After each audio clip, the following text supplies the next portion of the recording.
Heroes Forge, a Heroes of the Storm podcast. Hello, Forgers, and welcome to Heroes Forge, a community-driven podcast about Heroes of the Storm. I'm your host, Jeff Reynolds, aka Mighty Diomedes, and I am so stoked and excited to be recording the first episode of Heroes Forge. Before we begin, I want to give everyone a rundown of how this podcast is actually going to work. First, what is Heroes Forge and why do I need to listen to another Heroes of the Storm podcast? But we're a little different than most hero shows out there. Heroes Forge is a podcast dedicated to the community of the hit Blizzard Entertainment MOBA Heroes of the Storm.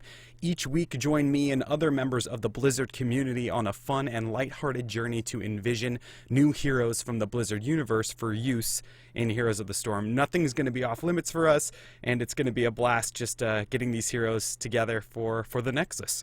So each week I'm going to have a new guest star host from the Blizzard community. This can be a host from another podcast, someone that is a Twitch streamer, a Heroes Forge listener, and hopefully maybe someday we'll be able to have a Blizzard developer on the show too. Who knows? This guest star will pick the hero that's forged for the Nexus that episode, and it can be any character from any of the Blizzard gaming universes, StarCraft, World of Warcraft, Diablo, and of course all the others. Together, me and the guest star are going to envision each part of that hero's kit. And if you're not familiar with the term kit, it's used to describe the unique abilities that a hero has. What we think of it as is the Q, W, E, and R, the main abilities that the hero has in Heroes of the Storm. And we'll cover all parts of the hero's kit with the guest star, from their mounting ability to their two core heroic abilities. You know, if they have a different way of getting back to the core or using their Hearthstone, because who knows? Nothing, like I said, nothing is off limits. So it's going to be pretty awesome. So after the hero has been envisioned for the Nexus, we're going to post it on our website, which is HeroesForge.club. Here at HeroesForge.club, all of the community members can get together and actually discuss what the hero's abilities would be beyond that. So their talent trees, and if they had a certain kind of mount in mind for the hero. And I think that it's going to be cool to see all of the comments and ideas for the potential builds for our heroes in the Nexus. So how did we get here? How did we get to become Heroes Forge, the podcast? And the truth is that I have to give major props to all of the other gaming podcasts that I listen to out there. Some of them are Into the Nexus, Stormcast, Core, The Gamer's Inn, Angry Chicken, Lords of the Storm, HotSCast, and lots of others. And they have inspired me to create Heroes Forge. And I live in Southern California. Not sure if you know or not, but there's a lot of traffic in Southern California. So it's fun to be transported with these podcasts while I'm driving, and I find myself even listening to them while I'm at home or at the office. So I think that's great, and that's something that definitely inspired me to create a podcast, was the transporting aspect of it. And that's why I like to play Blizzard games too, because they transport me to different places, and maybe I don't have to think about work or traffic for a while. So also the production quality of these shows is just outstanding, which is another reason to listen to all of them. So I'm going to put the link to all of these shows on the website, HeroesForge.club, under this show's post, which is episode 1. You can check out all of those other podcasts, and you should listen to all of them because they are totally awesome. So getting into this a little bit, I had the opportunity of going to BlizzCon this year, and while I was at BlizzCon, I got to meet a lot of these hosts of these podcasts and shows that I love listening to, and it was an absolute blast. One of the craziest things about BlizzCon was I had never been there before, so I didn't know that the opening ceremony was the event that they announced all of the upcoming games and all of the content that they were going to announce at the show. I thought it was just going to be like, welcome to BlizzCon, this is going to be totally awesome, check it out.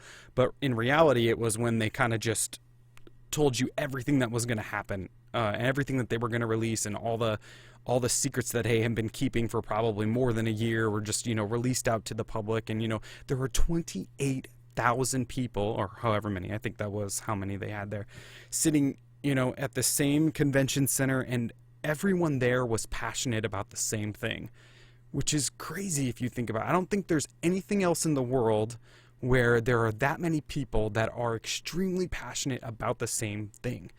Like, you take a baseball game, for example. There might be 30,000 people at a baseball game, but how many of those people are there because they have to be, because they're there with their parents and they're on their phone, they're not even listening or paying attention to the game that's going on? But it wasn't like that at BlizzCon. Everyone was focused and engaged, and every announcement that they made at that BlizzCon, everybody was passionate about it, screaming about it. It was so cool, and it was infectious. It was just, everybody was so pumped, and the people's eyes were lighting up because they were so into these games. And I think that's one of the things that makes Heroes of the Storm a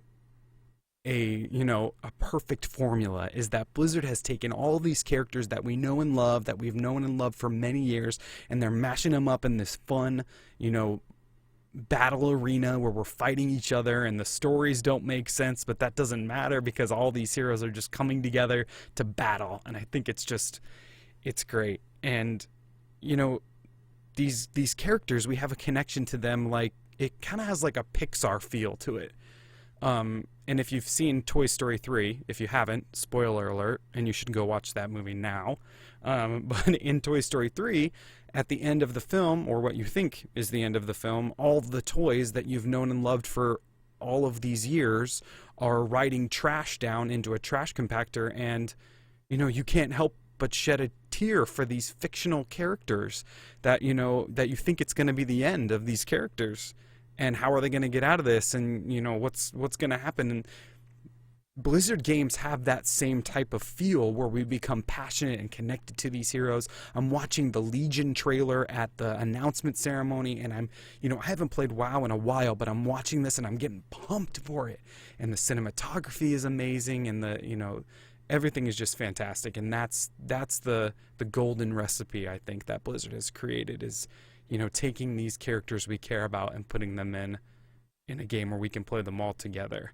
Another one of those Pixar, quote-unquote, moments at the BlizzCon was when they announced a new character. I believe his name is Genji, and he's for Overwatch. And when they announced Genji, everybody, of course, was really excited to see him and everything when he was jumping around on the trailer. But it was the moment when, at the very end of that trailer, it was like the last thing, the button that they put on it was that Genji jumps into the screen, and another character, Hanzo, is standing there, and Genji just says to him, "Hello, brother," or something about him being his brother, and the whole crowd goes nuts. And the craziest thing about that was that no one had played Overwatch at that point. I mean, if they had, they were invited to the beta, but gamers like me that play a lot of Blizzard games are super stoked about the game, but we weren't invited to the beta. So the fact that everyone was so excited for that little piece of lore, that's what sets these Blizzard games apart from any other games. That the best games have that lore factor. And we found out that they were brothers, and we didn't know anything. The panel hadn't happened, nothing had happened, but everybody just went nuts because they know that the lore is going to be behind that game too. So they're setting a foundation for Overwatch, and it's just great. And I can't wait for Overwatch to make its way into Heroes of the Storm, because I think that's going to be great too. And if you were at BlizzCon, you know that they're going to bring Tracer into Heroes of the Storm once Overwatch gets announced, which is going to be great. And the Heroes of the Storm community at BlizzCon was massive, and the game had not even been out for a year yet. So I'm sitting there and I'm meeting these people that I listen to their podcasts, and the community is huge. And, being at the Heroes Finals was like a major sporting event, and this game hadn't been out for a year to the public yet. And I just thought, there's something about this. I need to jump on this podcast train. I need to make something with this, because I just am really passionate about it myself. And what's a better podcasting idea? Because the most exciting thing about Heroes of the Storm is the characters. The entire Heroes of the Storm announcement, aside from Arena, was characters that they're bringing. And when they announced Greymane, everybody went nuts. Lunara, everybody went nuts. Cho'Gall, everybody went nuts. And Cho'Gall is a perfect example of how nothing is out of bounds for HeroesForge. We want to be able to forge characters like that on this show. Just, theory craft them or come up with them in our minds and think about how cool they would be in the game and get input from other people in the Heroes universe and everything like that. So that's what I'm really super, super excited about. And those other people that join us on the show that are part of the Heroes community, one of the first questions they're going to be asked when they come on the show is, what is their Blizzard background?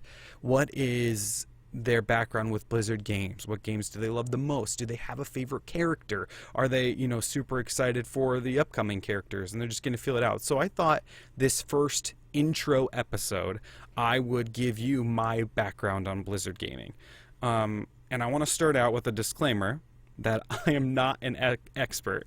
I am far from it. I'll say things that are wrong sometimes, and I will not know everything about every Blizzard universe game, but I'm super passionate about learning and researching these things and making sure that everything to my knowledge is accurate that we present in these, because there's going to be a lot of going back and looking at the lore of maybe some super obscure characters that we haven't seen in a long time. So it's going to take some research, but I hope that it's worth it in the end, because I think it would be super cool to bring some of these characters that we haven't seen in a long time. And it's up to the guest host to pick the character that comes onto the show. So I'm excited to see what some of them are going to come up with. I have some hosts already lined up that are coming for future episodes of HeroesForge, and I got some of the ideas for the characters that are rolling in, and I'm stoked how this is taking off. So it's super cool. So yeah, let's talk a little bit about my Blizzard gaming experience. I started out playing Diablo, and Diablo is my favorite Blizzard universe, I think, maybe because it was my first Blizzard universe. But the look, the feel, the sound of the game, it's my style of play. I actually started with playing Diablo 2, and then I went back to the original Diablo, because who wouldn't after playing Diablo 2? And then when Diablo 3 came out, I absolutely loved it, except for the Real Money Auction House, which I'm glad they fixed it, and I'm glad they're focusing on all of their games right now. It's legit. It's awesome. So Diablo 3 and then Reaper of Souls, of course, was a great expansion, and I can't wait for the future of Diablo. I think that Blizzard is not going to stop developing for Diablo. I think that there's some serious Diablo updates coming. I think there'll be another expansion. When I was at BlizzCon and they started talking about League of Explorers, it was different than anyone had thought the next adventure for Hearthstone was going to be. We got people in the audience saying, oh, it's going to be the next raid, all this stuff, and they really mixed it up with League of Explorers, and they kind of did that Overwatch Hanzo Genji thing where they started creating more backbone for Hearthstone. So they started talking about League of Explorers, these characters that we've never seen that live in this world of Warcraft that are part of the Hearthstone universe, which was so cool. And I think that they're going to do that with Diablo. I think they're going to just take a step away from the normal story that we all know and love about the primevals and, all of this stuff and Deckard Cain and all that jazz, and move towards something that is completely different. And how awesome would that be to just see something in that same universe but a completely different story. So that's my prediction for Diablo. In the future, I don't think that Blizzard's given up on that, because that community is also massive. Then StarCraft, I played every StarCraft game to date, including Legacy of the Void. I mostly play it for just the single player mode, though. I get rocked in the multiplayer mode. I don't know why. I like to take my time. You watch these streamers that play StarCraft now, and they are like all these macros, and they're on their keyboard just like clucking away at all this, and I like to play, yes, I think I'll lay that barracks over here. Like, I like to play it slow, which I know is not the way to play it, but I basically play it for the story. Legacy of the Void, all that stuff. And oh man, it was so great at BlizzCon when they did the announcement trailer, or the next trailer at that point, for Legacy of the Void, and it gave me chills just knowing, and I didn't play StarCraft that much growing up, but it just gave me chills because, again, That game has a great backbone of a story. It's got a great campaign. It's a blast. So I haven't given up on Legacy of the Void multiplayer yet, and if anybody wants to play with me, we can definitely try it out. But I'm telling you, you will probably beat me pretty quick because I'm not a multiplayer StarCraft person, and there is that person, if you know what I mean, like that person that is just killer at StarCraft multiplayer, and that's not me. And you know, the Warcraft RTS games, those games were the same. You know, I played through the Frozen Throne. I love the game. As a kid, I would play that instead of going out and hanging out with my friends and all that stuff. So it was definitely my childhood, and I think that's what built the backbone of my love of World of Warcraft. I bet it was like that for a lot of people because they were already invested in that story. And, you know, I recently repurchased all of the RTS games so that I could play them again because it's been a while, and I really, really, really enjoy them. So that's the Warcraft RTS, and then of course it went into World of Warcraft. I was a vanilla WoW player. I played it up until level 60 at the beginning and loved every second of it. It was really tough to get raiding parties together. There was no dungeon finders or all this, you know, fancy jazz. I know, I watched this video on YouTube about the types of Warcraft players that there are, and one of the types was the guy that always talks about how things were better in vanilla WoW. And I'm not that person. I think the game has gotten tons of improvements, but that's when I did play it, was when it was up to level 60 and all those, you know, all those moments and raids and dungeons, they were just great. Then I played Burning Crusade, and I'll never forget, I had put tons of hours into vanilla WoW. I mean, tons of hours. And then when Burning Crusade came out, I had raid gear, I had all this stuff, and I remember within the first like 5 hours of Burning Crusade, a blue dropped, and it was better than the gear that I was wearing, that I had grinded for hours and hours and hours. And that's one of my original memories from Burning Crusade, was that item dropping and just thinking, really? This is going to drop, and it's better than what I'm wearing. And I worked so hard for it. So, but I kept playing through. I got to level 70. I, of course, played Lich King, and I got to level 80, and I loved it. I think that was my favorite expansion, was that one. And then I stopped playing WoW for a while, you know, college and work and, you know, the usual reasons why people stop playing WoW. But I'm super excited for Legion. I'm definitely going to subscribe again for Legion because it's going back to those stories that I really care about. I think it's cool that they're bringing all these the Alliance and the Horde together to fight against, you know, all of those. I mean, it's just going to be really, really, really neat, and the models look great now and all that stuff. So I'm definitely going to sign up to play Legion again. Probably not as hardcore because I'm definitely into Heroes of the Storm right now, but Legion definitely sounds like something I'm going to put some time into. And it's funny how Warcraft, it spawned another game, Hearthstone. I love Hearthstone. Growing up, I played Magic the Gathering, and Hearthstone fills that magic void in my heart because it's tough to find people that are, you know, still playing Magic, that can get together. And, you know, Hearthstone is so great because you can just pick it up and play Hearthstone, and it's got the characters I love again. And, you know, the through line through all of this, now that I'm thinking about it, it's all the characters. It's the characters and the lore that we're in love with in the game. It's great. So, you know, I'd like to see in Hearthstone, just as a side note, I'd like to see like a boss mode, because I originally played the Warcraft trading card game as well, where you got the cards down, and it was close to what Hearthstone is. It had some major differences and some minor ones, but it was pretty much the same concept and idea. It had that trading card game feel. One of the coolest parts about the trading card game, the Warcraft trading card game, was that you could do boss battles, which were one person playing a boss deck versus 4 or 5 people playing their own hero decks.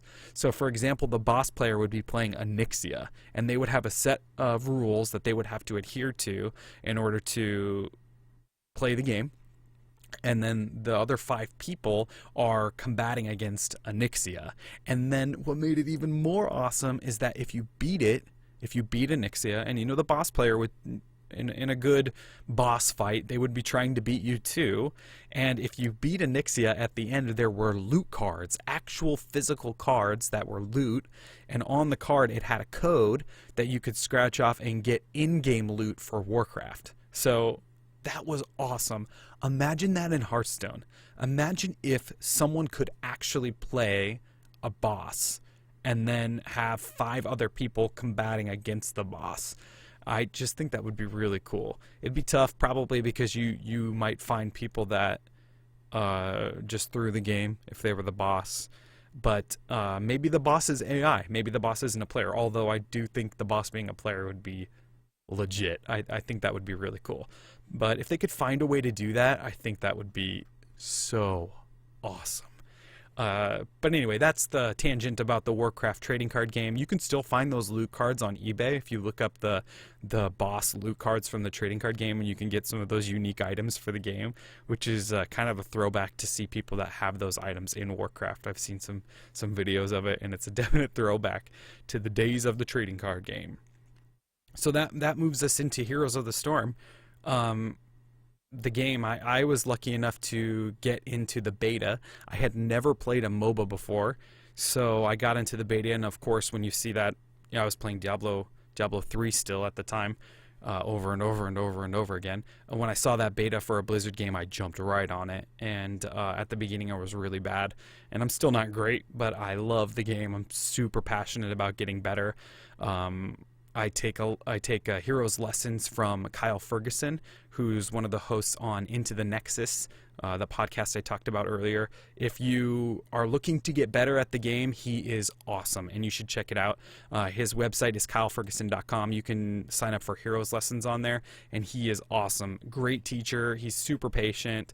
When I started the game to begin with, I didn't even know that killing the wizard minions gave you the orb. I didn't know any of that. I didn't know if you took down the keep that's what spawned the catapults and everything like that. I learned that all from him, so it's money well spent. You definitely should check it out if you're into getting better. But that was the first MOBA that I had ever played, and I love it. It's that through line of lore, and all the lore coming from all these other games together. It's just a blast. So and again, just like Hearthstone, they're starting to develop its own lore, Heroes of the Storm backbone lore, with the Towers of Doom and the Raven Lord and everything like that, characters that don't exist in any of the Blizzard gaming universes except for Heroes of the Storm. And that's going to be awesome. I wouldn't be surprised if we saw some characters in Heroes of the Storm that were only from Heroes of the Storm. Like maybe the Raven Lord is a character we can play sometime. Maybe we can forge the Raven Lord someday, where we talk about what his Q would be, what his heroic abilities would be if you would actually play the Raven Lord. So such a great idea. Super excited for that. I'm also the game Heroes of the Storm is very, very, very well designed, and also it is very well supported by the team over at Blizzard. All of these games, I think, have taken a step. Diablo, people listened to what Blizzard listened to what people were saying about the real money auction house. The WoW changes that are coming, they're listening. The Heroes of the Storm changes that happen all the time, they're listening. Ben Brode and the team over at Hearthstone, they're listening to what people are saying. And Blizzard just wants to do it right, so it takes time to get it done right. So sometimes the fix doesn't come as fast as everybody wants it to, but how many games do you go out there and play where there actually isn't ever a fix that comes? You go out there and you play Dragon Age Inquisition, and if you don't like something about the game, too bad, so sad, it's not going to change until a major expansion comes. But Blizzard is listening to the community when it comes to these games, and I think that the team that works on Heroes is really listening, and the patches have been good, and the leveling and scaling changes have been good, and I think the Grandmaster mode is on the way. Not that I'll ever make it to that. Maybe I need to take more lessons to get to rank 1 in Grandmaster, who knows, but there's stuff coming, and I love that it is very well supported, and it's also supported by the community, because that's really what drives Blizzard to make changes is the community, and hopefully this podcast can be part of something that they listen to, and then they can start seeing how the community is super passionate about some of these characters, and maybe some of these characters will make it into the actual game. So as for Blizzard games that haven't come out yet, Overwatch, I'm of course very, very, very excited about Overwatch, mostly for the potential of Heroes of the Storm with Tracer and all these characters. I'm curious how they're going to implement some of these characters, because a lot of what they do in that game, it kind of has a first-person shooter MOBA feel to it, which is really, really neat. I love that. And but I'm curious how they're going to bring some of those characters into the Nexus, because some of those abilities are the same. They're similar to, you got your Reapers and your Valas, and I know a lot of people think they should just make skins, but I want to see actual heroes. I know those people over there are super creative, and they got something that they're brewing, and I'm excited to see the differences.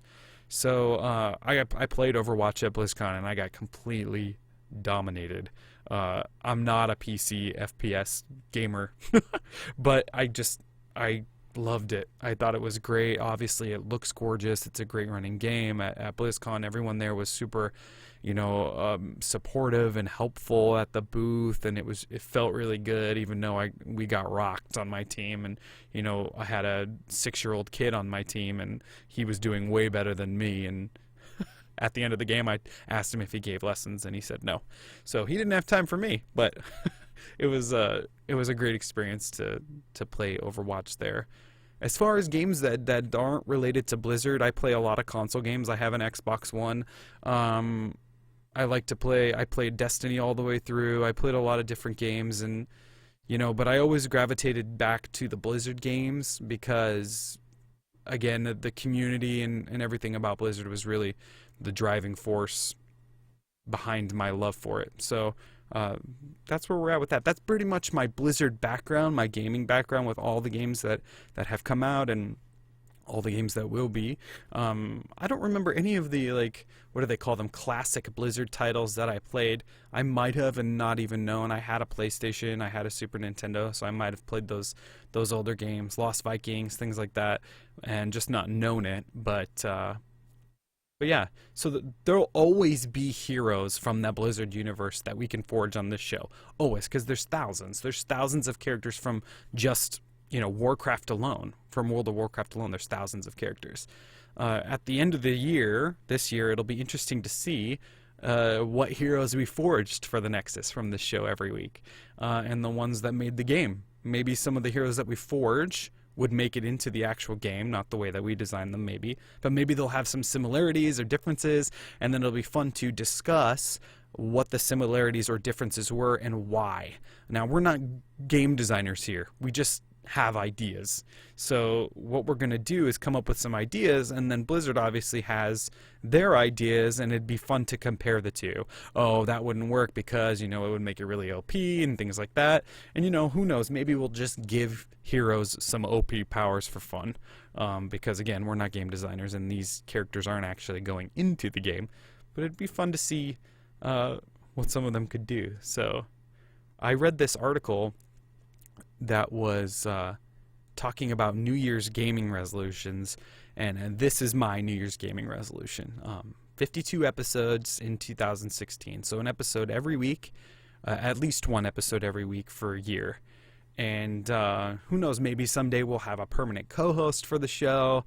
That would be great. All of these things, we are on the ground level of this, and I'm more than welcome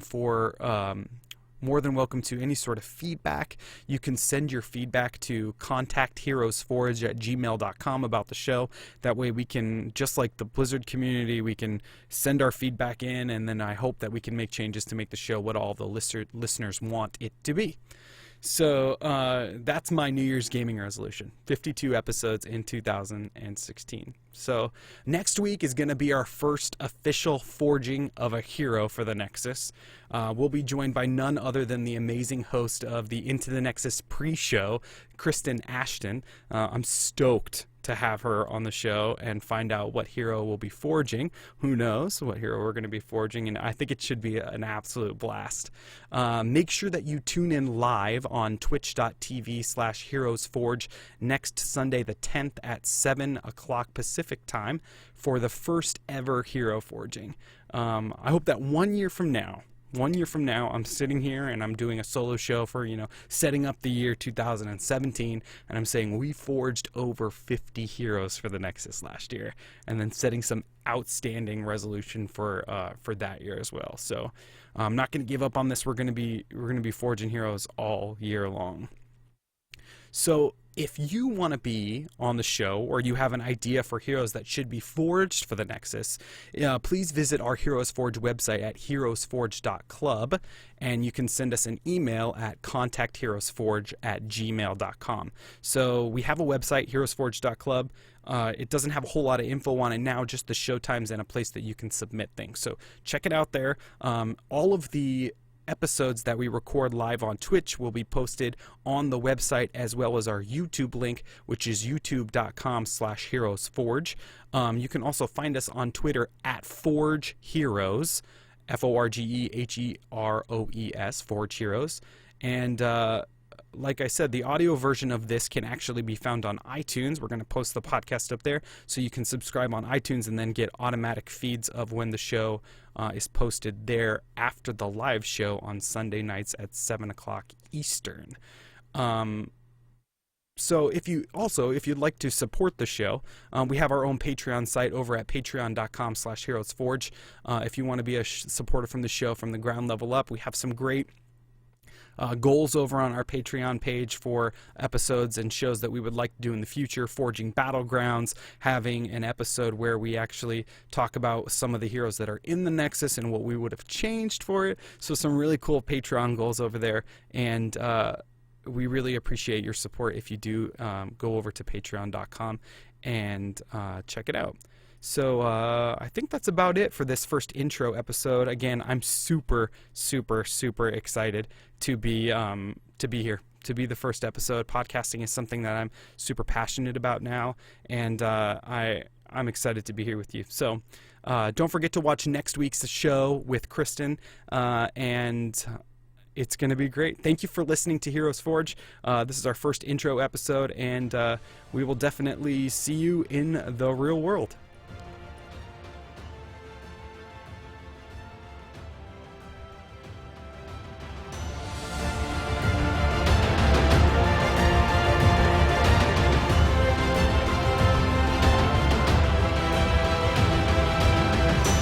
You're listening to Heroes Forge, a Heroes of the Storm podcast.